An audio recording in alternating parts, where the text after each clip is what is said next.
Simple lang naman ang gusto ko eh. Yung magmahal at mahalin. Gano'n na ba talaga kahirap yon at parang imposibleng hanapin? Yung taong nandyan, mag-aalaga sa'yo at aalagaan mo. Yung taong kahit nandun, iisipin ka pa rin kahit magkalayo kayo, na kahit ilang hinayupak na lalaki pa ang lumapit at magpakit sa kanya, hindi niya papansinin dahil alam mo, ramdam mo at kampante ka sa kanya na hindi ka niya lolokohin. Dahil ganun ka rin, tapat ka magmahal. Pero wala eh. Tanga eh. Alam mo na may problema pero nagbubulag-bulagan ka pa. Yung feeling ng binibigay mo ng lahat ng meron ka pero kulang pa.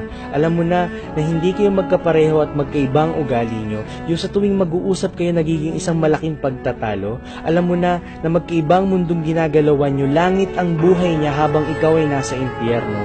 Alam mo na hindi mo kayang ibigay lahat ng gusto niya. Alam mo na second option ka at may mas higit pang iba na hinahanap siya. At bago ka pa pumasok sa relasyon na to, pre, alam mo na isang malaking panakikbutas ka. Ang sakit, diba?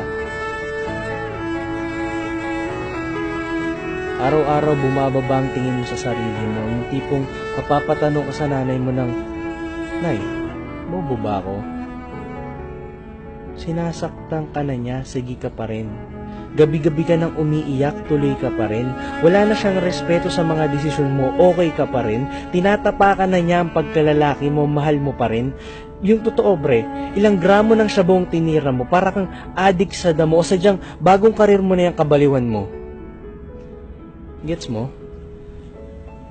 Anong gagawin ko?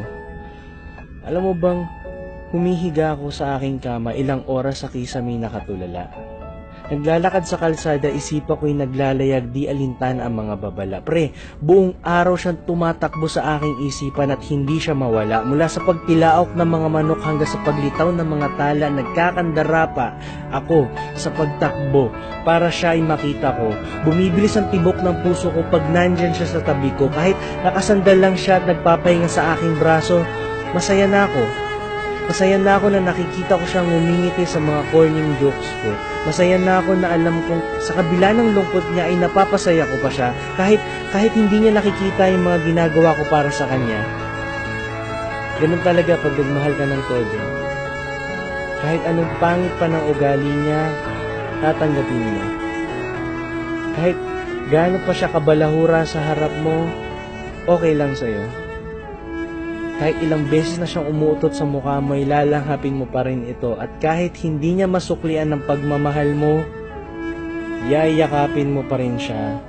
At ipaparamdam mo na siya, higit sa lahat, ang pinaka-importanting tao sa buhay mo.